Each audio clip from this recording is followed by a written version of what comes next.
Team of the Season is expected to drop on April 22nd, which is the third Friday of the month. This has been the release time for the last couple of Team of the Seasons, and I don't see why it wouldn't be this time around too.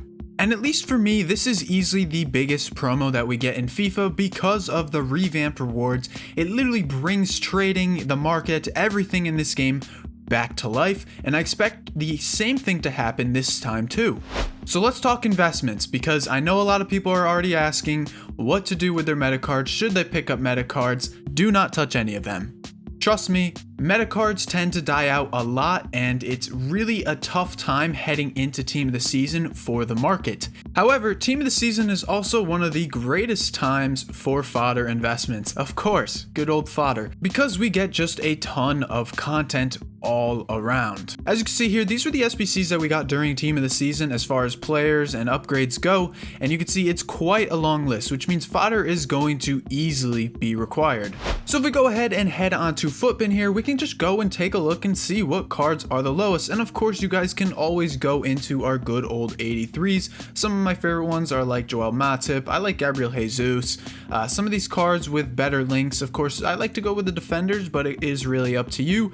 And really just any of these cards, because they have started to come down quite a good amount now compared to what, they once were. But really, like 86s, if you could snipe them or bid on them for 12k over the next kind of, month or so, you guys can make some serious coins on them. And it's just a really good idea to start picking cards up that get too low. For example, 84s, they had a huge spike a couple months back, for a while, and they've started to slowly come back down. These cards are good ideas to kind of start picking up over the course of this month, because eventually they will just kind of moon. Now, they might move up or down, of course, way before Team of the Season even begins, because of course, it's only April 4th by the time this video is going out, and we're predicting that it's going to drop on the 22nd, so we still have, 2 whole weeks in between of, any content coming out, and I wouldn't be surprised if we get some kind of promo, this Friday. I'm also a really big fan of just any informs that you can pick up at discard price. Now, of course, none of them are at discard price at the current moment,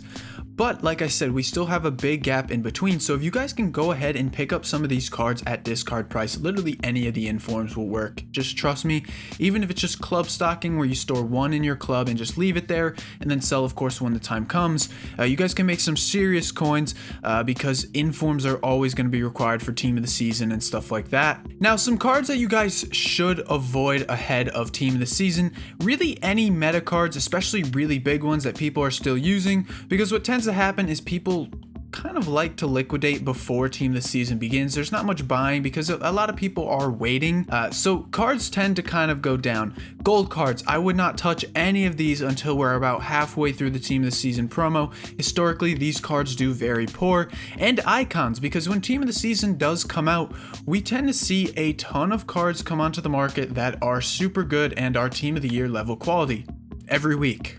But if you guys are really worried about your teams and the value of that, check out this video on your screen, which will tell you everything you need to know about when to sell your team, when to buy cards, and all that good stuff.